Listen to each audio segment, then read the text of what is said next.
എലൈജയെ സംബന്ധിച്ച ചില പാഠങ്ങളാണ് നാം ഞായറാഴ്ച തോറും ഇവിടെ ചിന്തിച്ചുകൊണ്ടിരിക്കുന്നത്. We've been considering the life of Elijah for the last few weeks.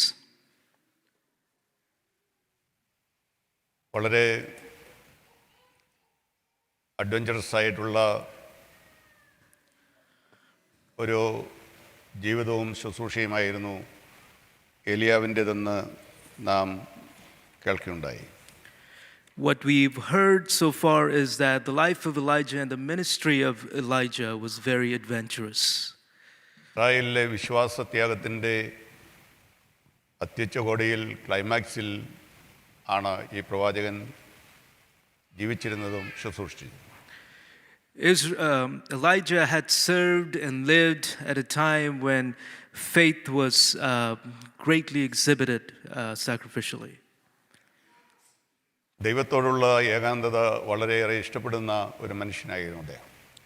Elijah was a man who enjoyed being alone with God. ആദ്യം ദൈവം, പിന്നെ മനുഷ്യൻ, അതായിരുന്നു അദ്ദേഹത്തിൻ്റെ ജീവിത ശൈലി. His style of living and ministry was God first, then man. ദൈവത്തെ അഭിമുഖീകരിക്കുന്നവർക്ക് മനുഷ്യരെയോ ഇതര പ്രശ്നങ്ങളെയോ അഭിമുഖീകരിക്കുന്നത് ഈസിയാണെന്ന് ജീവിതത്തിൽ മനസ്സിലാക്കിയിരുന്നു അദ്ദേഹം. Those who encounter God first will understand that encountering situations and people of life will be much easier. ആ ജീവിതശൈലി സ്വീകരിച്ചവരാണ് ബൈബിളിലെ പ്രധാനപ്പെട്ട പ്രസിദ്ധരായിരിക്കുന്ന കഥാപാത്രങ്ങളിൽ ഏറെയും. The most prominent characters of the Bible have adopted such a style of living. നമ്മുടെ ജീവിതത്തിൽ പരീക്ഷിച്ച് നോക്കാവുന്ന ഒരു ജീവിത സ്റ്റൈലാണ് ദൈവം ആദ്യം പിന്നെ മനുഷ്യൻ എന്നുള്ള ആക്രമം. Even we can adopt such a lifestyle where God is first and then man. യേശുക്രിസ്തുവിൻ്റെ പർവ്വതപ്രസംഗത്തിലും മുമ്പേ അവൻ്റെ രാജ്യം എന്നുള്ള ആ ഓർഡർ, പിന്നെ നിങ്ങളുടെ മെറ്റീരിയൽ നീഡ്സ് എന്നുള്ള ആ ക്രമം നമുക്ക് കാണാൻ സാധിക്കും. Even on the Sermon on the Mount, we see the order, seek ye first the kingdom of God and then all these things. ജീവിതത്തിലെ എല്ലാ കാര്യങ്ങളും കുഴഞ്ഞ് മെസ്സപ്പാകുന്നതിൻ്റെ പ്രധാന രഹസ്യം ആ ഓർഡർ നമ്മുടെ ജീവിതശൈലി ആക്കുന്നില്ല എന്നുള്ളതാണ്. The reason why things often get messed up and confused in our lives is because that order is not kept. ദൈവം ആദ്യം, പിന്നെ മനുഷ്യൻ, ആത്മീയമാദ്യം, ഭൗതികം പിന്നാലെ എന്നുള്ള ശൈലി സ്വീകരിച്ചവരാരെങ്കിലും അവരുടെ ജീവിതം മെസ്സപ്പാക്കിയതായി നിങ്ങൾക്ക് കാണാൻ സാധിക്കുന്നില്ല. You cannot encounter someone who adopted a lifestyle of God first and then man and say that their life was messed up. വളരെ സാധാരണക്കാരിൽ ഒരു സാധാരണക്കാരനായ ആവറേജ് ആയിട്ടുള്ള ഒരു മനുഷ്യനായിരുന്നു ഏലിയാവ്. Elijah was the most average of people. ഏലിയാവെന്ന് മാത്രമല്ല, ബൈബിളിലെ എല്ലാ കഥാപാത്രങ്ങളും വെറും സാധാരണക്കാരായിരുന്നു. Not just Elijah, even the other prominent characters of the Bible were average people. അവരെ അസാധാരണക്കാരാക്കിയ ഘടകം അവർക്ക് ദൈവത്തിലുണ്ടായിരുന്ന പതറാത്ത ആഴമായ ശക്തമായ വിശ്വാസമായിരുന്നു. What made them exceptional is their unwavering faith in God. എവിടെ അവരെ ഡിറക്റ്റ് ചെയ്താലും അവിടെ ദൈവസാന്നിധ്യം ഉണ്ടായിരിക്കും, ദൈവത്തിൻ്റെ കരുതലുണ്ടായിരിക്കും, സുരക്ഷയുണ്ടായിരിക്കുമെന്ന ഉറപ്പോടുകൂടിയായിരുന്നു അവരുടെ ജേർണി അവർ ചെയ്തിരുന്നത്. Such characters were confident that wherever God would lead them, God's presence would go with them. വളരെ ഒത്തൻറ്റിക്കായി ദൈവത്തെ റെപ്രസെൻ്റ് ചെയ്തുകൊണ്ട് അവർ സമൂഹത്തോട് സംസാരിക്കുന്നത് കാണാനായിട്ട് സാധിക്കും. We can see that they represent God and speak very boldly and authentically to the public. മനുഷ്യന് വേണ്ടി ദൈവത്തോട് നാമം സംസാരിക്കുമ്പോൾ നമ്മൾ അറിയാതെ ഒരു പ്രവാചകനായി മാറുകയാണ്. Even when we speak on behalf of God, we unknowingly become prophets of God. ജീവിതത്തിൽ ഒരു തവണയെങ്കിലും ദൈവത്തിന് വേണ്ടി മനുഷ്യനോട് സംസാരിക്കാത്ത ഒരു വിശ്വാസി ഉണ്ടായിരിക്കുക സാധ്യമല്ല. It is quite unnatural that a believer who represents God would have never talked with another individual as the voice of God. നമുക്കും ഒരു ദൈവത്തിൻ്റെ പ്രവാചകനായി ദൈവത്തിനും മനുഷ്യർക്കും മധ്യേ നിൽപ്പാൻ കഴിയുന്നവരായിരിക്കാൻ ഇടയാകുന്നതാണ്. Even we can be as prophets who mediate between God and man, being the voice of God. ഒരു minimum അർത്ഥത്തിലെങ്കിലും എനിക്ക് നിങ്ങൾക്കും ഒരു പ്രവാചകനായിരിക്കാൻ സാധിക്കും ദൈവത്തെ നമ്മൾ റെപ്രസെൻ്റ് ചെയ്യുമ്പോൾ. When we represent God, you and I can be prophets of God at the very minimum. അതുപോലെ മനുഷ്യന് വേണ്ടി ദൈവത്തോട് സംസാരിക്കുമ്പോൾ നമുക്ക് ഒരു മിനിമം ലെവലിലെങ്കിലും ഒരു പുരോഹിതനായിരിക്കാനും സാധിക്കും. ആ ശുശ്രൂഷയെ നമുക്ക് ചെയ്യാൻ സാധിക്കും. When we talk to God on behalf of men, we also exercise in the function of a priest. അതാണ് പ്രവാചകന്റെയും പുരോഹിതന്റെയും ശുശ്രൂഷ തമ്മിലുള്ള വ്യത്യാസം എന്നുകൂടെ ഇവിടെ ഓർപ്പിക്കുകയാണ്. Let me also remind you that that is the distinction between a prophet and a priest. വളരെ അൺഎക്സ്പെക്റ്റഡായി വേദിയിലേക്ക് വരികയും വളരെ വേഗത്തിൽ സഡനായി വേദിയിൽ നിന്ന് അപ്രത്യക്ഷപ്പെടുകയും ചെയ്യുന്ന ഒരാളായിട്ടാണ് നമുക്ക് ഏലിയാവിനെ വീക്ഷിക്കാൻ കഴിയുന്നത്. We can see Elijah as a man who suddenly comes to the stage and immediately leaves the stage.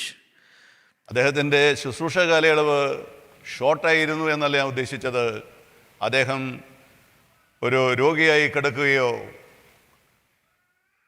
ഒരു വാർദ്ധക്യ സഹജമായ പ്രയാസങ്ങളിലൂടെ അദ്ദേഹം കടന്നു പോവുകയോ ചെയ്യാതെ പെട്ടെന്ന് സ്റ്റേജിൽ നിന്ന് ദൈവസന്നിധിയിലേക്ക് മരണം കൂടാതെ എടുക്കപ്പെട്ടു എന്നാണ് ഞാൻ അർത്ഥമാക്കിയത്. I'm not saying that his life was short in any way, nor was he sick or afflicted by age, just that he was taken up on the chariots to heaven.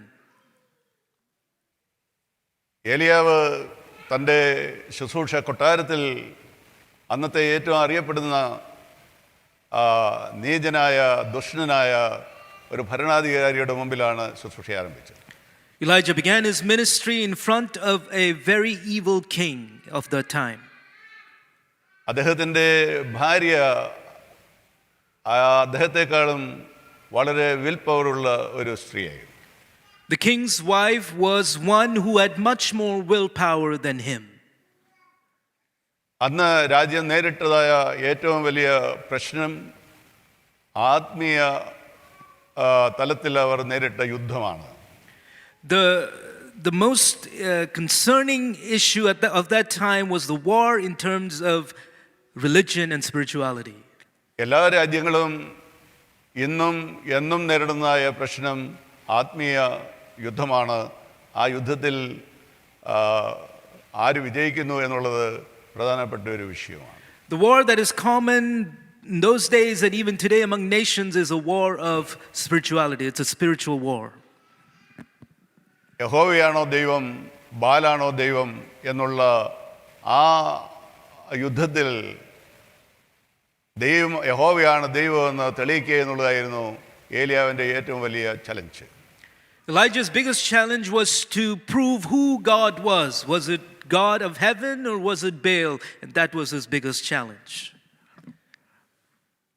ആ ആധ്യാത്മിക വെല്ലുവിളിയെ ഏറ്റെടുത്തുകൊണ്ട് ജീവൻ പോലും പണയപ്പെടുത്തി കൊട്ടാരത്തിലേക്ക് വന്നിരിക്കുകയാണ് ഈ ഏലിയാവ്. Accepting that challenge, not even considering his life, he comes to the palace. ആ ചലഞ്ചിൽ ആ യുദ്ധത്തിൽ ഏലിയാവ് വിജയിക്കുന്നത് നമുക്ക് കാണാൻ സാധിക്കും. We see that Elijah is victorious in that challenge, in that particular war. പക്ഷേ അതിനൊരു സമയം എടുക്കേണ്ടി വന്നു എന്ന് ബൈബിളിൽ നിന്ന് നമുക്ക് കാണാൻ സാധിക്കും. We can see from the word that took some time. ഏലിയാവിൻ്റെ വാക്കുകൾക്കൊക്കെ വളരെ മൂർച്ച ഉണ്ടായിരുന്നു എന്ന് അത് വായിക്കുമ്പോൾ നമുക്ക് മനസ്സിലാകാം. When we read the word, we see that Elijah's words were very sharp words. രാജാവിൻ്റെ മുമ്പിലും തളരാതെ പതറാതെ നട്ടിലോടുകൂടെ നിന്നുകൊണ്ട്, ആഹാബേ, ഞാൻ പറഞ്ഞല്ലാതെ ഈ നാളുകളിൽ മഞ്ഞുമഴയും ഉണ്ടാകുകയില്ല, ഞാൻ സേവിച്ചു വരുന്ന യഹോവയാണ് എന്ന് അവിടെ ഉറക്കെ പ്രഖ്യാപിക്കുന്നു. Elijah, with great boldness, does not waver at all and says this to the king: As the Lord God of Israel lives, before whom I stand, there shall not be dew nor rain these years except at my word. കൊട്ടാരം അദ്ദേഹത്തിന് safe അല്ല എന്ന് അദ്ദേഹത്തിനും അറിയാം, ദൈവത്തിനും അറിയാം. അതുകൊണ്ട് അദ്ദേഹത്തെ നേരെ കെരീത്തിലേക്ക് അയക്കുകയാണ് ചെയ്തത്. The palace was not a safe place for Elijah. Elijah knew that, and God knew that, and so God sent him to Kerith. ഏലിയാവിൻ്റെ സേഫ്റ്റി ദൈവത്തിൻ്റെ പ്രശ്നമാണ്. The safety of Elijah was the concern of God. അതുപോലെ ഏലിയാവിൻ്റെ provision, ഏലിയാവിൻ്റെ അടിസ്ഥാന ആവശ്യങ്ങൾ കരുതുക എന്നുള്ളത് ദൈവത്തിൻ്റെ പ്രശ്നമാണ്. To meet the basic needs of Elijah, to provide for Elijah, was the concern of God. ദൈവത്തിൻ്റെ ഒരു എംപ്ലോയി ആയിരിക്കുന്നിടത്തോളം എംപ്ലോയർ ആ കാര്യങ്ങളെല്ലാം ചെയ്തു കൊള്ളുമെന്നുള്ള confidence ഏലിയാവിനുണ്ടായിരുന്നു. Elijah knew that being an employee of God, God the employer, would take care of all his needs. ഏലിയാവിൻ്റെ ധൈര്യത്തിൻ്റെ പിന്നിലെ രഹസ്യം താൻ ആരുടെ സേവകൻ എന്നുള്ള ബോധ്യമായിരുന്നു. The reason for Elijah's confidence and boldness was he knew who he served. നാം ആരെ സേവിക്കുന്നു, നമ്മളുടെ യജമാനൻ ആരാണ്, എംപ്ലോയി ആരാണ് എന്ന് തിരിച്ചറിയുമ്പോൾ നമ്മളുടെ ജീവിതം വളരെ സുഗമമായി തീരുകയും സുഖമായി തീരുകയും ചെയ്യും. When we come to the realization that of who we serve, our lives become calm and peaceful. അതുകൊണ്ട് ഏലിയാവിന് യാതൊരു ബുദ്ധിമുട്ടുമില്ലാതെ Cherith തോട്ടിലേക്ക് പോകാനായിട്ടിടയായി. That's why Elijah, without any hesitation, was able to go to Kerith. കെരീത്തിൽ എത്ര നാൾ അദ്ദേഹം താമസിച്ചു എന്ന് നമുക്ക് അറിഞ്ഞുകൂടാ. We do not know how long he was there at Kerith. ഏതാണ്ട് 6 മാസം മുതൽ 1 വർഷം വരെ താൻ അവിടെ സ്പെൻഡ് ചെയ്തു എന്ന് വിചാരിക്കുന്നവരുണ്ട്. There are some that think that he may have been there from 6 months to a year. പെട്ടെന്ന് അതിനൊരു സ്റ്റോപ്പ് ഉണ്ടാകുന്നതായി നാം വായിക്കുന്നു. We read there is an abrupt stop after that. പ്രവൃത്തികൾ രാജാക്കന്മാരുടെ 1-ാം പുസ്തകം 17-ാം അധ്യായം പൂർണ്ണമായി വായിക്കുമ്പോൾ തുടർന്ന് നടന്നത് എന്താണ് എന്ന് നമുക്ക് കാണാൻ സാധിക്കുന്നു. We can see what came after when we read clearly 1 Kings chapter 17. ഒരു ദിവസം നോക്കുമ്പോൾ കെരീത്തിലെ ആ തോട് വറ്റിയിരിക്കുകയാണ്. One day as he looked, he saw that the brook of Kerith had dried up. അന്ന് ravens വന്നതുമില്ല. That day the ravens had not come. അപ്പോൾ ദൈവം വീണ്ടും ഏലിയാവിനെ പ്രത്യക്ഷപ്പെടുകയാണ്. So God appears to Elijah again. പെട്ടെന്ന് അരുവിയിലെ വെള്ളം വറ്റുകയും കാക്കകളുടെ വരവ് നിലയ്ക്കുകയും ചെയ്യുമ്പോൾ സ്വാഭാവികമായി ഒരു ക്വസ്റ്റ്യൻ മാർക്ക് നമ്മുടെയൊക്കെ മനസ്സിലുണ്ടാകാവുന്നതാണ്. When the brook dries up and the ravens stop coming, normally we begin to question. അടുത്തത് എവിടെ, എങ്ങനെ എന്നുള്ളതാണ് നമ്മുടെ question. Our question is, what is next? What will happen? ജീവിതയാത്രയിൽ ഇതുപോലുള്ളതായ പ്രതിസന്ധികൾ ഏലിയാവ് മാത്രമല്ല നാം ഓരോരുത്തരും നേരിടാറുണ്ട്. Such challenges not only did Elijah go through, we go through as well. പെട്ടെന്ന് നമ്മുടെ ജോലി നഷ്ടപ്പെടുക, രണ്ടുപേരുടെയും ജോലി നഷ്ടപ്പെടുക, മൂക്കും വായും പൊത്തുന്നത് പോലുള്ളതായ അനുഭവങ്ങൾ നമുക്കുണ്ടാകുക, മുന്നോട്ട് പോകാൻ കഴിയാത്ത, അടുത്ത സ്റ്റെപ്പ് വെക്കാൻ കഴിയാത്ത ഒരു പ്രതിസന്ധിയെ അഭിമുഖീകരിക്കുന്ന ഒരു സിറ്റുവേഷനിൽ നമ്മൾ എത്തിച്ചേരാവുന്നതാണ്.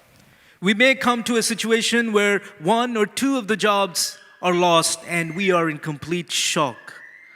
നിശ്ചയമായും ഏലിയാവിനെ സംബന്ധിച്ചിടത്തോളം ആശ്വസിക്കാൻ ഒരു വകയുണ്ട്. തനിക്ക് കൂടെ വൈഫില്ല, മക്കളില്ല, ഒറ്റത്തടിയാണ്, തൻ്റെ കാര്യം മാത്രം നോക്കിയാണ്. Elijah has one thing to be comforted in, that is that he didn't have a wife nor children, so it's really only about him that he was concerned about. എന്നാൽ ഫാമിലിയായി താമസിക്കുന്നവരെ സംബന്ധിച്ചിടത്തോളം ഇതുപോലൊരു സാഹചര്യം ഉണ്ടാകുക എന്ന് പറയുന്നത് ചിന്തിക്കാൻ കഴിയുന്നതിൽ അപ്പുറമുള്ളതായ കാര്യമാണ്. For those that are living with families, such a situation is hard to imagine. നമ്മളെല്ലാവരും ആഗ്രഹിക്കുന്ന ഒരു സംഗതിയുണ്ട്, ആരുടെയും മുമ്പിൽ കൈ നീട്ടാതെ ആരോടും ആരുടെയും മുമ്പിൽ കുനിയാതെ നമ്മളുടെ അന്നത്തെ ആഹാരവും വസ്ത്രവും പാർപ്പിടവും ഒക്കെ നമുക്ക് ലഭിച്ചിരിക്കണം. അതാണ് നമ്മുടെ minimum requirement. We all have a common desire, and that is not to stretch out our hands or bow before anyone for our basic needs. ഇവിടെ ഏലിയാവിൻ്റെ സ്ഥിതി നിങ്ങൾ നോക്കുക. അദ്ദേഹത്തിന് എങ്ങോട്ട് പോകണമെന്നറിയില്ല, എന്ത് ഭക്ഷിക്കണമെന്നറിയത്തില്ല, എവിടെ നിന്ന് കുടിക്കണമെന്നറിയത്തില്ല. അങ്ങനെ ഒരു പൊസിഷനിൽ ദൈവം അവനെ കൊണ്ടെത്തിച്ചിരിക്കുകയാണ്. Think about Elijah here. Elijah does not know where to go, what to eat, what to drink, and that's the situation he's in. ഏലിയാവ് സ്വയമായിട്ട് ഈ കെരീത്ത് തോട്ടിലെത്തിയതല്ല, ദൈവം പറഞ്ഞിട്ട് ദൈവം കൽപ്പിച്ചിട്ട് അവിടേക്ക് വന്നിരിക്കുകയാണ്. Elijah did not come to Kerith on his own will. God commanded him to come there, and that's why he's there. ഒരു പക്ഷെങ്കിൽ ഏലിയാവിന് freedom കൊടുത്തിരുന്നെങ്കിൽ കെരീത്തിലേക്ക് താൻ വരികയില്ലായിരുന്നു. മറ്റെവിടെങ്കിലും കുറേയും കൂടെ തൻ്റെ ഇഷ്ടാനുസരണം സേഫ് ആണെന്ന് തോന്നുന്ന സ്ഥലത്തേക്ക് താൻ പോവുകയായിരുന്നു. If Elijah had a choice, he more than likely would not have come to Kerith. He may have chosen a place that was much more safer. എപ്പോഴും ഫൈനൽ ചോയ്സ് ദൈവത്തിൻ്റെതായിരിക്കുന്നതാണ് നമുക്ക് എല്ലാവർക്കും നല്ലതായിട്ടുള്ളതായ കാര്യം. What is always good is that God has the final word and the final നമ്മുടെ choice. ജീവിതത്തിലെ ഏറ്റവും final word ആരുടേത് എന്നുള്ളത് ഒരു important ആയ ക്വസ്റ്റ്യനാണ്. It is an important question to consider, who has the final word in our lives. ജീവിതത്തിൽ ദൈവത്തിൻ്റെ final word എൻ്റെ ജീവിതത്തിൽ ഉണ്ടാകട്ടെ എന്ന് ചിന്തിക്കുന്നവരെ സംബന്ധിച്ചിടത്തോളം ഇതുപോലുള്ളതായ പ്രതിസന്ധികൾ അവരെ വാട്ടിക്കളയുകയില്ല. Those who know that God has a final word in my life, such situations will not affect them. So ഏലിയാവ് ഇങ്ങനൊരു പ്രതിസന്ധിയിൽ അവിടെ വെയിറ്റ് ചെയ്യുകയാണ്. So in the midst of these challenges, Elijah is waiting. പെട്ടെന്നാണ് ഏലിയാവിന് ദൈവത്തിന്റെ ശബ്ദമുണ്ടാകുന്നത്. Immediately the voice of God comes to Elijah. ഏലിയാവേ, നീ ഇവിടെ നിന്ന് എഴുന്നേൽക്ക എന്ന് പറഞ്ഞു. Elijah, get up from here. നീ എഴുന്നേറ്റിട്ട് സരെഫത്തിലേക്ക് പോകാം. Arise and go to Zarephath. സരെഫത്തിൽ ഞാൻ നിന്നെ കരുതേണ്ടതിന് കാക്കേണ്ടതിന് ഒരു വിധവയോട് കൽപ്പിച്ചിട്ടുണ്ട് എന്ന് പറഞ്ഞു. I have commanded a widow there to provide for you. അപ്പോൾ ഇവിടെ ദൈവം ഏലിയാവിനോട് സംസാരിക്കുമ്പോൾ വളരെ സെലക്റ്റഡ് ആയിട്ടുള്ള വാക്കാണ് ഉപയോഗിക്കുന്നത്. ആദ്യം കെരീത്തിൽ പോകാൻ പറഞ്ഞപ്പോഴും അവിടെ നിന്നെ കരുതേണ്ടതിന് ഞാൻ ഒരു കാക്കയോട് കൽപ്പിച്ചിട്ടുണ്ട് എന്ന് പറഞ്ഞു.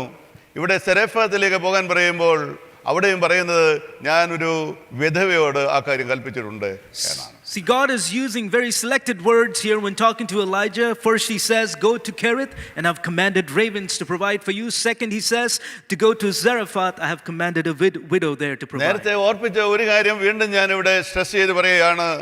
നമ്മെ ഒരു പോയിന്റിലേക്ക് ദൈവം ഡിറക്റ്റ് ചെയ്യുന്നതിന് മുമ്പ് തന്നെ അവിടെ എന്തെല്ലാം വേണമെന്നുള്ള കാര്യവും അതിന് മുമ്പ് തന്നെ ദൈവം കരുതിയിട്ടുണ്ടാവും. Before God even directs you to a particular location, to a particular place, God has already provided for that place. ദൈവത്തിൻ്റെ കരുതൽ അതുപോലെ വളരെ കൃത്യമായി ക്രമീകരിക്കപ്പെട്ടിരിക്കുന്നത് ഏലിയാവിന്റെ ജീവിതത്തിൽ മനസ്സിലാക്കാൻ സാധിച്ചു. From Elijah's life we can understand how detailed and well intricately put God has provided for his life. ഇവിടെ താൻ ഇരിക്കുന്ന കെരീത്ത് തോട്ടിൽ നിന്ന് സരെഫത്തിലേക്കുള്ളതായ ദൂരം നമ്മൾ എത്രയാണെന്ന് അന്വേഷിച്ചാൽ ഏതാണ്ട് 100 മൈൽ അദ്ദേഹം വടക്ക് പടിഞ്ഞാറോട്ട് യാത്ര ചെയ്യേണ്ടതായിട്ടുണ്ട്. If you consider the distance between Kerith and Zarephath, it's about 100 miles. അപ്പോൾ താൻ ഇരിക്കുന്ന സ്ഥലത്ത് നിന്ന് എഴുന്നേറ്റ് വടക്ക് പടിഞ്ഞാറോട്ട് ലക്ഷ്യമാക്കി താൻ യാത്ര ചെയ്ത് ഇസ്രായേലിന്റെ അതിർത്തിയും കഴിഞ്ഞ് ബോർഡറും കഴിഞ്ഞ് അത് ക്രോസ് ചെയ്തെങ്കിലേ ഈ സരെഫത്തിൽ എത്തിച്ചേരാൻ സാധിക്കും. He can only get to Zarephath if he goes beyond the border of Israel eastward. അതൊരു സാധാരണ വഴിയാത്രക്കാരന് കാൽനടയായിട്ട് യാത്ര ചെയ്യുന്ന ഒരാൾക്ക് കുറഞ്ഞത് മിനിമം 5 ദിവസത്തെ യാത്രയാണ്. For someone who travels by foot, that is about 5 days. ഈ 5 days യാത്ര ചെയ്തിട്ട് വേണം അദ്ദേഹത്തിന് ഈ ഡെസ്റ്റിനേഷനിൽ എത്തിച്ചേരുവാൻ വേണ്ടി. Only after he travels 5 days will he get to the destination. എന്നാൽ ഇവിടെ ശ്രദ്ധിക്കേണ്ടതായ കാര്യം, ഈ 5 ദിവസം യാത്ര ചെയ്യുമ്പോൾ അദ്ദേഹത്തിന് എവിടെ ഫുഡ് ഒരുക്കിയിട്ടുണ്ട് എന്നുള്ള കാര്യമൊന്നും ദൈവം പ്രത്യേകം പറഞ്ഞു കൊടുക്കുന്നതായി നാം വായിക്കുന്നത്. We do not read about God saying how he will be provided for in terms of food for these 5 days. ഈ 5 days അദ്ദേഹം ആഹാരം കഴിച്ചോ ഇല്ലയോ എന്ന് നമുക്ക് തിട്ടപ്പെടുത്താൻ സാധിക്കുന്നതല്ല. We cannot confirm whether he ate anything for those 5 days. എന്നാൽ അതുപോലുള്ളതായ ഒരു സാഹചര്യത്തിൽ ഏകനായിരിക്കുന്ന ഏലിയാവിനെ സംബന്ധിച്ചിടത്തോളം കാര്യമായ സഹായം കിട്ടാനുള്ള സാധ്യത വളരെ കുറവാണ്. കാരണം വരൾച്ച വളരെ അധികമായിരിക്കുന്ന ഒരു സിറ്റുവേഷനിലാണ് അദ്ദേഹം ഈ രാജ്യത്തൂടെ യാത്ര ചെയ്യുന്നത്.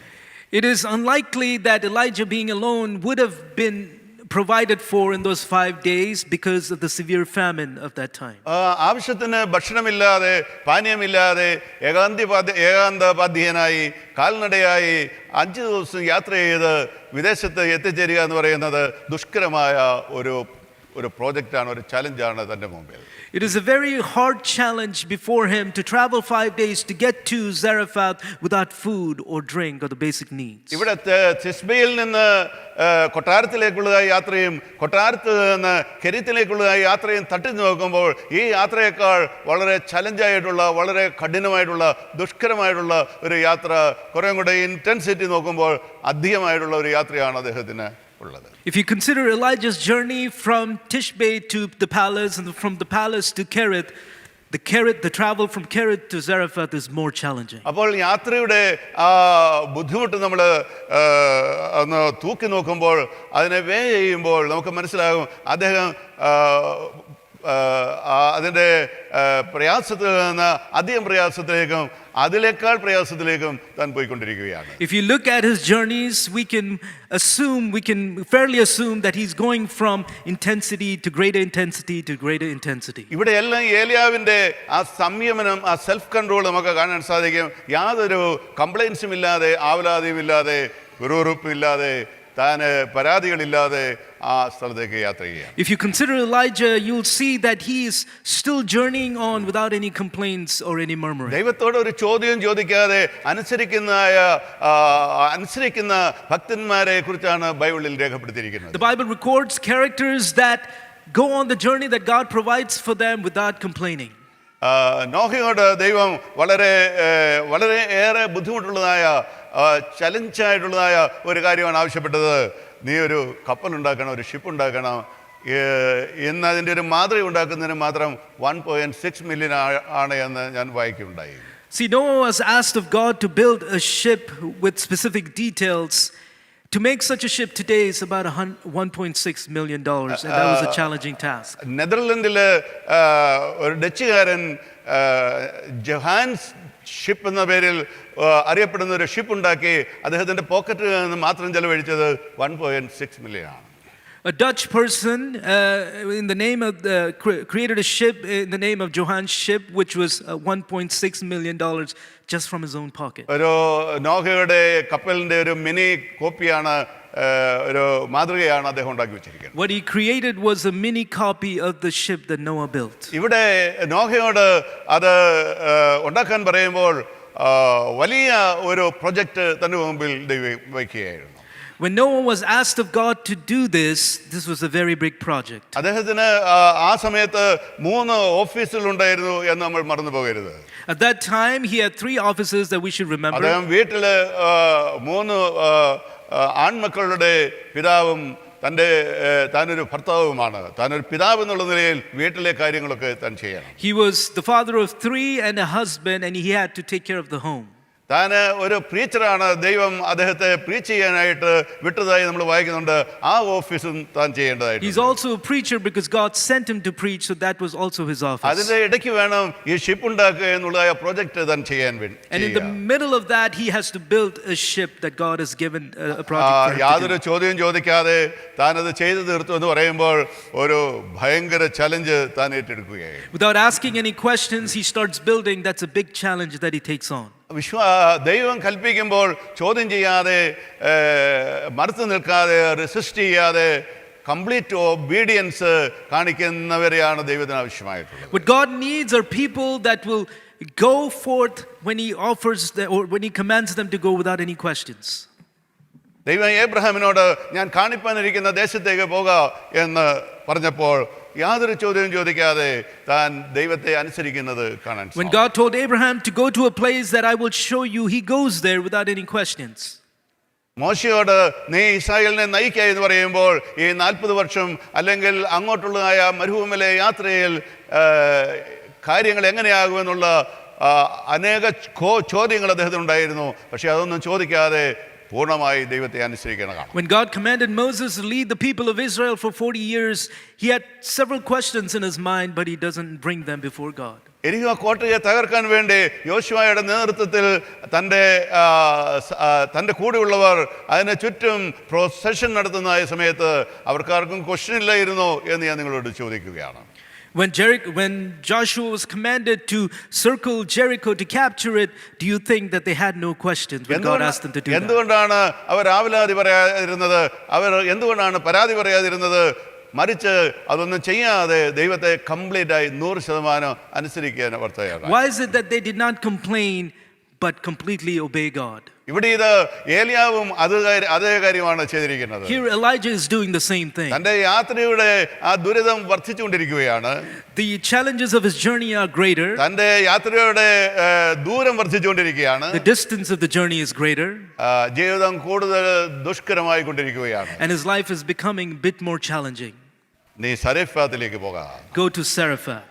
സരെഫാത്തിലേക്ക് പോകുമ്പോൾ എന്തെങ്കിലും പ്രതീക്ഷ നൽകുന്ന ഒരു സന്ദേശമാണോ ദൈവം കൊടുക്കുന്നത് എന്ന് ഞാൻ നിങ്ങളോട് ചോദിക്കുന്നു. Let me ask you, does God give him a word that is hopeful when he tells him to go to Zarephath? യാതൊരു ഹോപ്പും കൊടുക്കുന്നതായ ഒരു മെസ്സേജ് അല്ല ദൈവം ഏലിയാവിനോട് കൊടുക്കുന്നത്. God doesn't give him a message that is necessarily hopeful. ഞാൻ അവിടുത്തെ ഏറ്റവും richest ആയിട്ടുള്ളതായ ആളിനെ ഞാൻ അവിടെ അത് തയ്യാറാക്കി നിർത്തിയിട്ടുണ്ട്, നീ അങ്ങ് ചെന്നാൽ മതി എന്നല്ല പറയുന്നത്. God doesn't tell him that I've offered the most richest person to provide for you. സാധാരണഗതിയിൽ നമ്മളാണെങ്കിൽ ഏറ്റവും മെച്ചപ്പെട്ട ഒരാളിനെ അവിടെ തയ്യാറാക്കി നിർത്താനായിട്ട് ശ്രമിക്കും. We would have arranged for a person that would be sort of accomplished to provide for. എന്നാൽ ദൈവം നേരെ ഓപ്പോസിറ്റ് ആയിട്ടുള്ളതായ ആ ശൈലി ഇവിടെ സ്വീകരിക്കുകയാണ്. But God here is doing something completely opposite. എന്താണ് ദൈവം ഏലിയാവിനോട് പറയുന്നത്? നീ എഴുന്നേറ്റ് വടക്ക് പടിഞ്ഞാറോട്ട് യാത്ര ചെയ്ത് 5 ദിവസത്തെ യാത്ര ചെയ്ത് ബോർഡറും കടന്ന് നീ സരെഫാത്തിൽ ചെല്ലുക, ഞാൻ അവിടെ ഒരു വിധവയോട് കൽപ്പിച്ചിട്ടുണ്ട്. What does God tell Elijah? He tells him to go to Zarephath, go past the border of Israel for 5 days, and commanded a widow to provide for you. അന്നത്തെ വിധവ എന്ന് പറയുന്നത് ഒരു 2800 വർഷങ്ങൾക്ക് മുമ്പിലത്തെ കാര്യമാണ് ഞാൻ പറയുന്നത്. ഏതാണ്ട് 3000 വർഷത്തെ കാര്യം കൂട്ടിക്കൊള്ളൂ.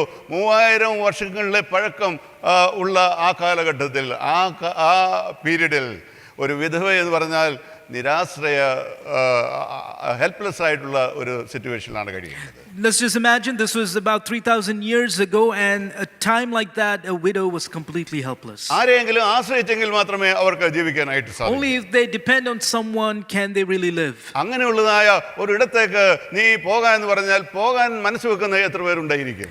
If God had asked some of us to go there, how many of us would be willing to go to such a place? സാധാരണഗതിയിൽ മനസ്സിൽ വരാവുന്ന പല ക്വസ്റ്റ്യൻസ് എൻ്റെ മനസ്സിൽ വരികയുണ്ടായി. ഏലിയാവിന്റെ മനസ്സിൽ വരാവുന്ന പല ക്വസ്റ്റ്യൻസ് എൻ്റെ മനസ്സിലുണ്ട്. The questions that could have come to Elijah came to my mind when I read that. എല്ലാം വൈ കൊണ്ട് ആരംഭിക്കുന്ന ഒരു ക്വസ്റ്റ്യൻ ആണ്. All questions are related to the letter Y, or the word why Y. a Gentile? Why a Gentile woman?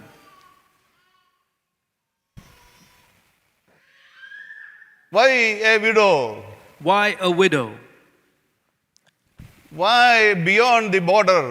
Why beyond the border? ഈ questions എല്ലാം സ്വാഭാവികമായിട്ട് നമുക്ക് ചോദിക്കാൻ കഴിയുന്നു. These are questions that come naturally to us. കർത്താവ് വിധവമാരുണ്ടെങ്കിൽ ഈ ബോർഡറിനകത്ത് തന്നെ ഇസ്രായേലിലായിട്ടുള്ള എത്ര വിധവമാരുണ്ട്? If you want widows to serve me, why not within the border? എന്തുകൊണ്ട് ബോർഡറിന് അപ്പുറത്തേക്ക് ഒരു വിഡോയെ തേടി ഞാൻ പോകണം? Why should I seek a widow beyond the border of Israel? ഞാനൊരു ഇസ്രായേലിനാണ്, എനിക്കൊരു ഇസ്രായേലിനുമായിട്ട് ഉള്ളതായ ചങ്ങാത്തം, ആ സ്നേഹം, ആ സൗഹൃദം ഓക്കെയാണ്. പക്ഷേ ഒരു പുറജാതീയ സ്ത്രീയുമായിട്ടുള്ളതായ ഒരു സമീപനം എനിക്ക് വളരെ ബുദ്ധിമുട്ടുള്ളതായ കാര്യം. I'm an Israelite, and to have dealings with a fellow Israelite is easier than having to deal with a Gentile. എന്തുകൊണ്ട് ഒരു വിഡോ ഒരു ഫാമിലിയുടെ അടുക്കലേക്ക് എന്നെ അയച്ചുകൂടെ എന്ന് ഏലിയാവിനെ ചോദിക്കുക. Why to a widow? Why not send me to a family? ഈ ചോദ്യങ്ങൾക്ക് എല്ലാം ഉത്തരം കിട്ടിയിട്ട് പോകാനിരുന്നാൽ ഏലിയാവിന് പുറപ്പാട് നടക്കുകയില്ല, യാത്ര നടക്കുകയില്ല, ശുശ്രൂഷ നടക്കുകയില്ല. If Elijah had waited to get answers for all of these questions, he would not have set apart. കാരണം ഏലിയാവിനേക്കാൾ ബുദ്ധിമാനായിരിക്കുന്ന, ഏലിയാവിനേക്കാൾ ജ്ഞാനമുള്ള ഒരാളാണ് ഏലിയാവിനെ ഇവിടെ നയിച്ചുകൊണ്ടിരിക്കുന്നത്. Because God is the one who is sending Elijah, who knows much more than Elijah does. എത്ര വായിച്ചാലും എത്ര ചിന്തിച്ചാലും മനസ്സിലാകാത്ത കാര്യമാണ് ഇവിടെ ദൈവം ചെയ്തുകൊണ്ടിരിക്കുന്നത്. No matter how much we read or think, we don't understand what's happening. ഇവിടെ ദൈവത്തിന്റെ കരുതലിന്റെ മനോഹാരിത നമുക്ക് കാണാനായിട്ട് സാധിക്കും. Let's consider the beauty of God's provisions here. ദൈവത്തിന്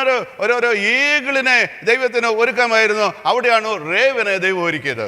God could have easily provided for an eagle to provide for Elijah, but he commands ravens. അത് നമുക്കറിയാം, മനുഷ്യരുടെ ഇടയിൽ നിന്ന് ദൈവത്തിന് ആരെയെങ്കിലും ഒരുക്കാൻ കഴിയുമായിരുന്നു. പക്ഷേ മൃഗജാലങ്ങളിൽ നിന്ന്, ജീവജാലങ്ങളിൽ നിന്ന് വേറെ ഇതിനേക്കാൾ മനോഹരമായ, ഇതിനേക്കാൾ വിശുദ്ധിയുള്ളതായ, ഇതിനേക്കാൾ ആരോഗ്യമുള്ളതായ ജീവികളെ ദൈവത്തിന് ഒരുക്കമായിരുന്നു. വളരെ ബലഹീനമായ, വളരെ അശുദ്ധമായ ഒരു പക്ഷിയെ ദൈവം ഏലിയാവിന് വേണ്ടി ഒരുക്കി. God could have easily provided through another man or a better creature than the raven, which was much stronger. ദൈവത്തിന് ഏലിയാവിന് വേണ്ടി ആ ബോർഡിനകത്ത് ഇസ്രായേലിനായ ഒരു പുരുഷനെയോ ഒരു സ്ത്രീയെയോ ഒരു ഫാമിലിയെയോ ദൈവത്തിന് ഒരുക്കമായിരുന്നു. അതൊന്നും ഒരുക്കാതെ ബോർഡിനപ്പുറത്ത് ഒരു ജെന്റൈലായിട്ടുള്ളതായ ഒരു സ്ത്രീയെ, ഒരു വിധവയെ ദൈവം ഒരുക്കുകയാണ്. God could have easily provided through a fellow Israelite within the border, but he goes beyond the border to provide through a Gentile. നമ്മുടെ ബുദ്ധിയിൽ ഒതുങ്ങാത്തതായ ദൈവത്തിന്റെ നിഗൂഢമായിരിക്കുന്ന മിസ്റ്റീരിയസ് ആയിട്ടുള്ള ഒരു മൂവ് നമുക്ക് അവിടെ കാണാനായിട്ട് സാധിക്കും. We see a move of God that is mysterious, that is beyond the finite mind of humans. പിന്നെ മൂന്നാമത്തെ ദൈവത്തിന്റെ കരുതല്, നമ്മൾ മരുഭൂമിയിൽ ആ ചൂരത്തിലുള്ള തണലിൽ കാണുന്നുണ്ട്. അവിടെ ഒരു കാക്കയല്ല, അവിടെ ഒരു വിഡോയല്ല, ഒരു ഏഞ്ചൽ തന്നെ ഏലിയാവിന് അപ്പവും വെള്ളവുമായിട്ട് കടന്നു വരികയാണ്. And we see that an angel provides for Elijah with the food that he needed. അപ്പോൾ നോക്കുക, ദൈവത്തിന്റെ ആ കരുതലിൽ ദൈവത്തിന്റെ ഒരു മൂവ്, ദൈവം എങ്ങനെയാണ് മൂവ് ചെയ്യുന്നത് എന്ന്, മനുഷ്യനോടുള്ള ബന്ധത്തിൽ എങ്ങനെയാണ് താൻ പ്രവർത്തിക്കുന്നത് എന്ന് വെളിപ്പെടുത്തുകയാണ്. God moves mysteriously. What is being revealed from this portion is that God often moves very mysteriously. God moves very mysteriously for his faithful. തന്റെ വിശ്വസ്തന്മാർക്ക് വേണ്ടി നിഗൂഢമായ നിലയിൽ, നമ്മുടെ മനുഷ്യ മസ്തിഷ്കത്തിന് മനസ്സിലാക്കാൻ കഴിയാത്ത നിലയിൽ ദൈവം കരുതുകയാണ്. God moves very mysteriously for his faithful people beyond our comprehension. ഒരു വിഡോയ്ക്ക് വേണ്ടി ദൈവം കരുതി. ഒരു വിഡോയിൽ കൂടെ ദൈവം ഏലിയാവിന് വേണ്ടി കരുതി. God is providing through a widow for Elijah. ഈ വിഡോയുടെ കാര്യം പുതിയ നിയമത്തിൽ ഒരാള് കോട്ട് ചെയ്തിട്ടുണ്ട്. അത് യേശുക്രിസ്തു തന്നെയാണ്. Jesus quotes about a widow in the New Testament. യേശുക്രിസ്തു നസറത്തിൽ ചെന്ന്, ആദ്യമായി പള്ളിയിൽ ചെന്ന് അവിടെ പ്രസംഗിക്കാൻ എഴുന്നേറ്റപ്പോൾ രണ്ടുപേരുടെ കാര്യം പഴയ നിയമത്തിൽ നിന്ന് കോട്ട് ചെയ്തു. ഒന്ന് ഒരു സ്ത്രീയും മറ്റേതൊരു പുരുഷനുമാണ്. When Jesus spoke up to speak at Nazareth, he quoted two people from the Old Testament. One is this woman, and one is a woman, and one is a man. രണ്ടുപേരും ജാതീയ ബാക്ക്ഗ്രൗണ്ടിൽ നിന്നുള്ളവരാണ്. Both are from Gentile background. ഒരാളൊരു വിധവയും മറ്റേയാളൊരു കുഷ്ഠരോഗിയുമായിരുന്നു. One was a widow and the second was a leper. കുഷ്ഠരോഗിയുടെ പേര് നമ്മൾ വായിക്കുന്നുണ്ട്, നയമാൻ എന്നാണ്. എന്നാൽ ഈ വിധവയുടെ പേര് ബൈബിളിൽ നാം വായിക്കുന്നത്. The name of the leper was Naaman, but we don't know the name of the widow. ഈ വിധവയുടെ പേര് പഴയ നിയമത്തിലോ പുതിയ നിയമത്തിലോ നമുക്ക് കാണാൻ സാധിക്കില്ല. We don't see the name of the widow in the Old or the New Testament. ആ വിധവയെ കൊണ്ടാണ് ദൈവം ഇവിടെ ഏലിയാവിന് വേണ്ടി കരുതുന്നത്. It is through that widow that God provides for Elijah. അപ്പോൾ യേശു പ്രസംഗിക്കാൻ പീഠത്തിൽ ഇരിക്കുമ്പോൾ ഇസ്രായേലിനോട് ചോദ്യം ചോദിക്കുന്നുണ്ട്. ഇസ്രായേലിൽ വേറെ വിഡോസ് ഇല്ലാഞ്ഞിട്ടാണോ ഈ സെരഫാത്തിലേക്ക് ഏലിയാവിനെ പറഞ്ഞയച്ചത് എന്ന്.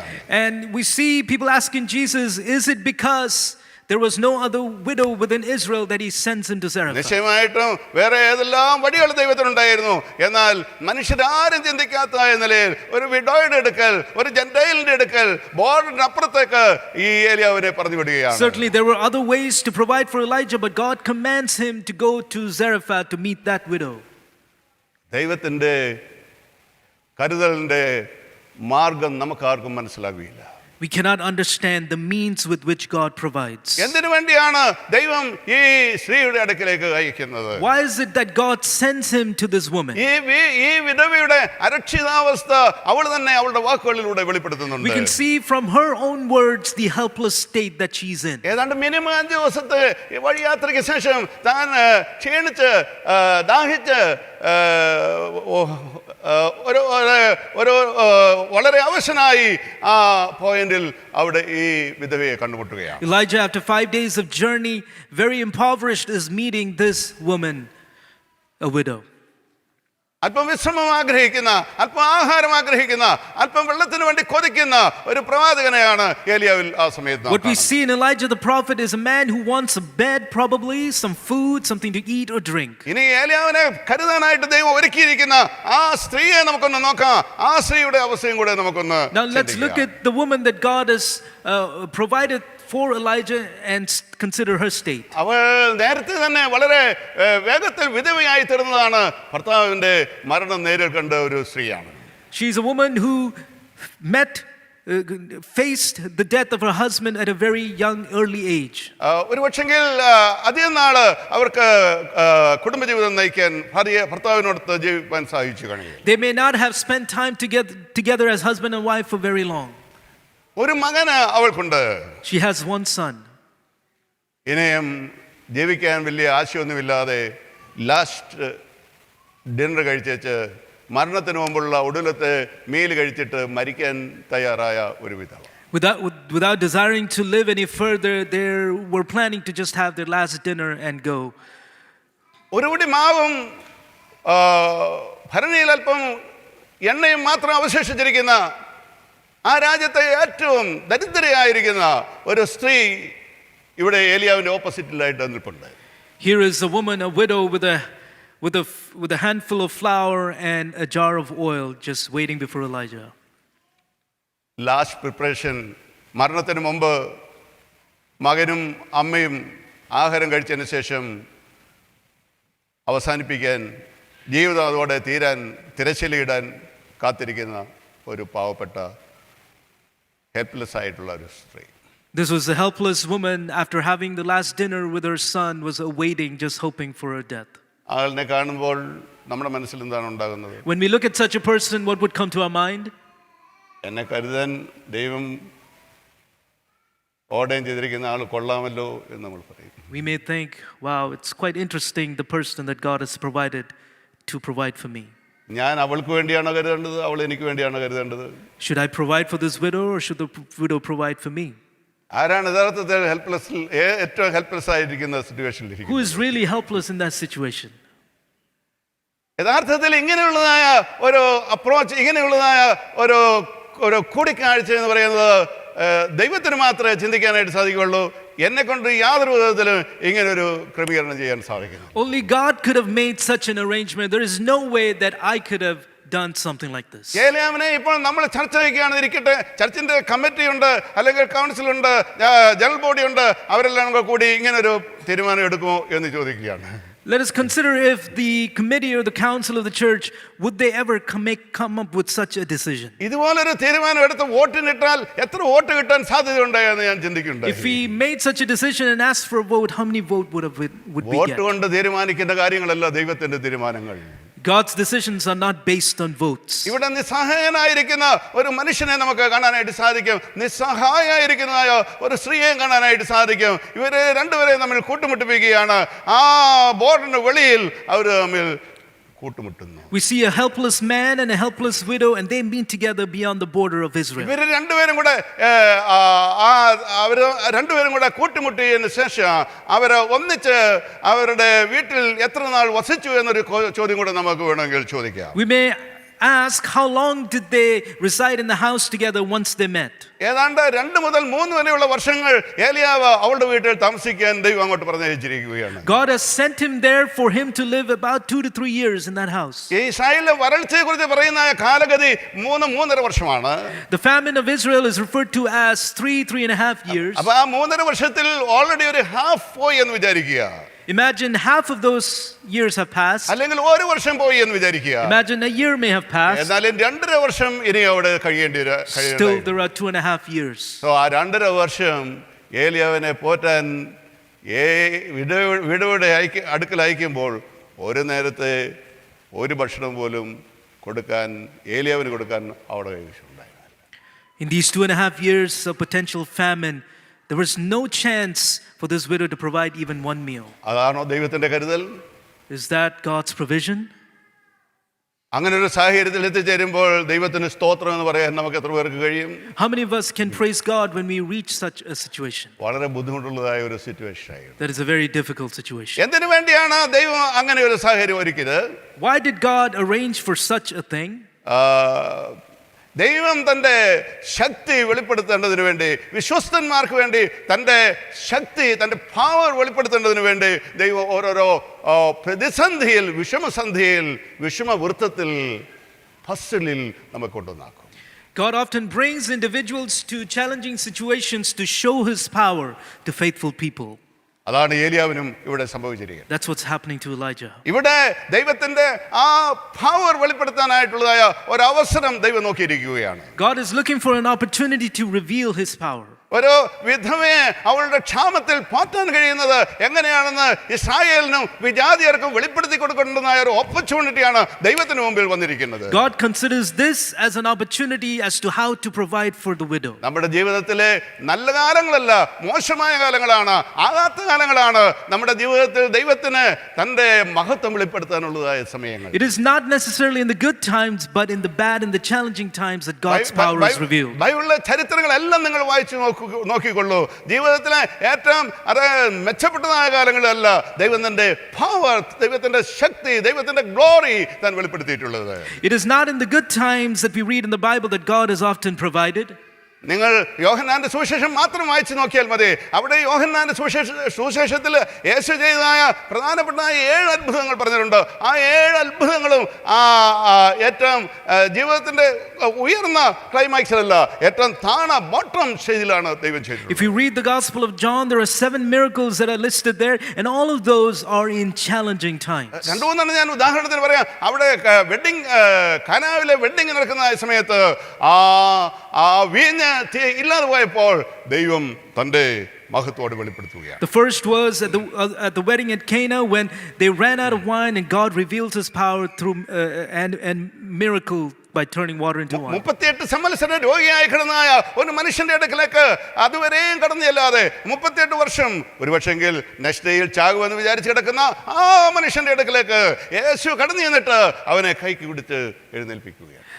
There's another instance where there was a man laying by the riverside for 38 years, couldn't get up, was deceased, and Jesus raises him up. ഇനി ലാസറിന്റെ കല്ലറയ്ക്കൽ ചെന്നാൽ രോഗിയായിരിക്കുമ്പോൾ യേശുവിനോട് കടന്നു വരാമായിരുന്നു. എന്നാൽ എല്ലാ ഹോപ്പും അസ്തമിച്ചു കഴിഞ്ഞപ്പോൾ ആ കല്ലറയ്ക്കൽ വന്ന് നിന്നുകൊണ്ട് കരഞ്ഞിട്ട് യേശു ലാസറിനെ ഉയർത്തെഴുന്നേൽപ്പിക്കുന്ന ആ സംഭവം നമുക്ക് വായിപ്പാൻ. Or consider the tomb of Lazarus. When Jesus comes to the tomb of Lazarus, Jesus weeps and raises him up. ആദ്യമായി എനിക്ക് നമ്മുടെ മനസ്സിലേക്ക് കൊണ്ടുവരാനായിട്ട് ഞാൻ ഉദ്ദേശിക്കുന്നത്, നമുക്ക് ആർക്കും മനസ്സിലാകാത്ത രീതിയിൽ, നമ്മുടെ മെജോറിറ്റിക്ക് മനസ്സിലാകാത്ത രീതിയിൽ, നമ്മുടെ മസ്തിഷ്കത്തിന് ഉൾക്കൊള്ളുവാൻ കഴിയാത്ത രീതിയിൽ വളരെ മിസ്റ്റീരിയസ് ആയി, വളരെ നിഗൂഢമായി ദൈവം നമ്മുടെ ജീവിതത്തിൽ പ്രവർത്തിക്കാറുണ്ട്. God works in our lives that is beyond our comprehension, beyond our understanding, very mysteriously. ചോദ്യങ്ങളുമായിട്ട് നമ്മൾ ജീവിക്കുന്നതായ സാഹചര്യങ്ങളുമായിരിക്കും. പക്ഷേ ആ ചോദ്യങ്ങൾക്കെല്ലാം ഉത്തരവുമായിട്ടാണ് ദൈവം ആ പ്രതിസന്ധിയിലേക്ക് നമ്മെ എത്തിക്കുന്നത്. We may have all sorts of questions in our lives, but in those challenging times God comes with an answer. രണ്ടാമതായിട്ട് ദൈവം നമ്മളെ അങ്ങനെ ഒരു സാഹചര്യത്തിൽ എത്തിച്ചേരുമ്പോൾ, നമ്മുടെ ഒന്നുമില്ലായ്മയെ നമ്മൾ മനസ്സിലാക്കുമ്പോൾ ദൈവത്തിന്റെ സർവ്വശക്തിയെ വെളിപ്പെടുത്താനുള്ളതായ ഒരു അവസരമാണ് അതെന്ന് നമ്മൾ തിരിച്ചറിയേണ്ടതായിട്ടുണ്ട്. And in those challenging times when we understand our lack, God will reveal his power and his miracle. എന്തുകൊണ്ടാണ് ചെങ്കടലിന്റെ തീരത്ത് നിങ്ങളെ എത്തിക്കുന്നത് എന്ന് ചോദിച്ചാൽ ദൈവത്തിന്റെ മഹത്വം അവിടെ വെളിപ്പെടുത്തേണ്ടതിന് വേണ്ടിയാണ്. Why does he bring you to the point of the Red Sea? So that God's power can be revealed. എന്തിനു വേണ്ടിയാണ് യോർദാന്റെ തീരത്ത് എത്തിക്കുന്നത്? അത് കരകവിഞ്ഞൊഴുകുന്നതായ സമയത്ത്, സാധാരണ സമയത്തല്ല, കരകവിഞ്ഞൊഴുകുന്നതായ സമയത്ത് അതിന്റെ വക്കത്ത് നിങ്ങളെ കൊണ്ട് എത്തിക്കുന്നത് എന്ന് ചോദിച്ചാൽ ദൈവത്തിന്റെ മഹത്വം അവിടെ വെളിപ്പെടുത്തുവാൻ വേണ്ടിയാണ്. Why does he bring us to the point of the river Jordan? Is because God can show his power and miracle. എന്തുകൊണ്ടാണ് സിംഹത്തിന്റെ കുഴിയിലേക്ക് നിങ്ങൾ പ്രതീക്ഷിക്കാത്ത സമയത്തിൽ നിങ്ങൾ ചെയ്യാത്ത കുറ്റത്തിന് നിങ്ങൾ അത് ഏറ്റവും പെർഫെക്റ്റ് ആയിരിക്കുമ്പോൾ വലിച്ചെറിയേണ്ടതായി വരുന്നത്? അവിടെയും ദൈവം തന്റെ ശക്തി വെളിപ്പെടുത്തേണ്ടത്. Why is that God puts us in the lion's den without any fault of our own? It's because God wants to show his power. ഏത് നല്ല ചിത്രകാരനും ഏത് നല്ല പെയിന്റർക്കും, അത് മൈക്കിളേഞ്ചലോ ആയാലും മറ്റാരായിരുന്നാലും, അവർക്ക് നല്ലൊരു പടം വരയ്ക്കണമെങ്കിൽ നല്ലൊരു കാൻവാസ് ഉണ്ടെങ്കിലേ സാധിക്കത്തുള്ളൂ. A very good artist, no matter who it is, needs a good canvas to begin painting. ഇല്ലാതെ ആർക്കും ഒരു ചിത്രം വരയ്ക്കാനായിട്ട് സാധിക്കില്ല. Without a canvas, nobody can draw a picture. ദൈവത്തിൻ്റെ ക്യാൻവാസാണ് നമ്മുടെ ഇഷ്യൂസ്.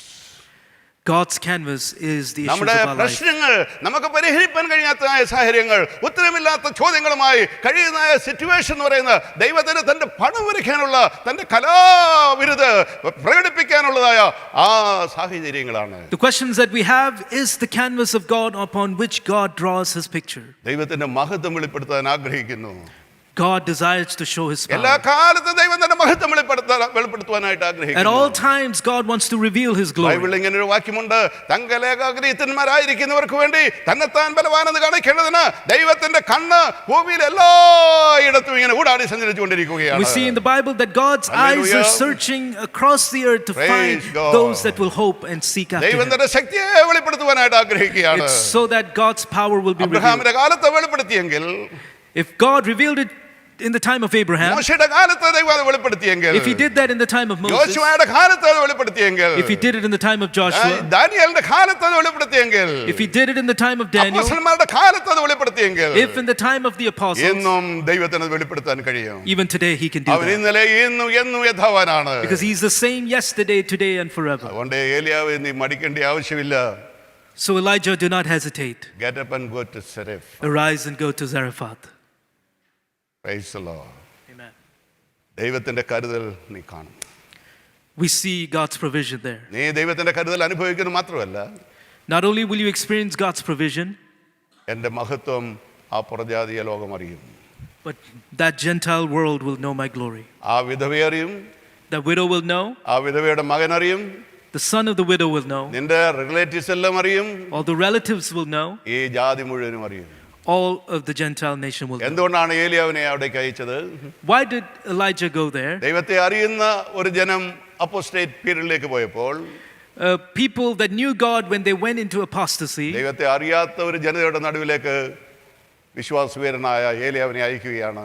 ദൈവത്തിന്റെ മഹത്വം വെളിപ്പെടുത്തും. so Elijah the prophet is sent to a nation that does not know God. നമ്മുടെ തലകളെ ഉണക്കാം, നമുക്ക് പ്രാർത്ഥിക്കാം.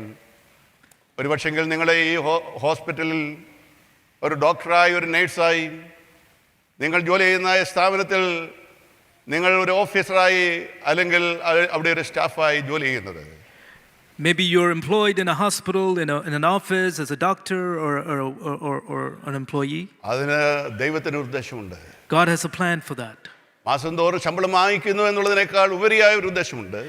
Not just to get payment every month, but there's a greater purpose than നമ്മുടെ that. വീടിന്റെയും കാറിന്റെയും ഒക്കെ payment നടത്തുക എന്നുള്ളതിനേക്കാൾ ഉയർന്ന ഒരു ഉദ്ദേശമുണ്ട്. There's a greater purpose than just making payments every month. നാം ആരും മനസ്സിൽ വിചാരിക്കാത്ത ഒരു ഉദ്ദേശത്തോടു കൂടി അങ്ങോട്ട് അയച്ചിരിക്കുകയാണ്. God has sent us there with the purpose that God has for you. സരഫത്തിൽ ഏലിയാവായിരിക്കുന്ന പോലെ നിങ്ങളെ ആക്കിയിരിക്കുകയാണ്. God has placed you there as God has placed Elijah at Zarephath, ദൈവത്തിന് തന്റെ ശക്തി ഏലിയാവിൽ കൂടെ കാണിക്കേണ്ടതിന്, to show God's power through ദൈവത്തിന്റെ Elijah, മഹത്വം ഏലിയാവിൽ കൂടെ കാണിക്കേണ്ടതിന്, to show God's glory through Elijah. സരഫത്തിലേക്ക് അയച്ചതുപോലെ Like he sent him to Zarephath, നമ്മയും ഓരോരോ സ്ഥലത്താക്കി വെച്ചിരിക്കുകയാണ്. even us, we're placed in certain ദൈവമേ, places. നിന്റെ ശക്തി, Father, your strength, നിന്റെ മഹത്വം your power, your glory, എന്നിലൂടെ വെളിപ്പെടുത്തണമേ. please reveal it through me. Praise the Lord. Amen.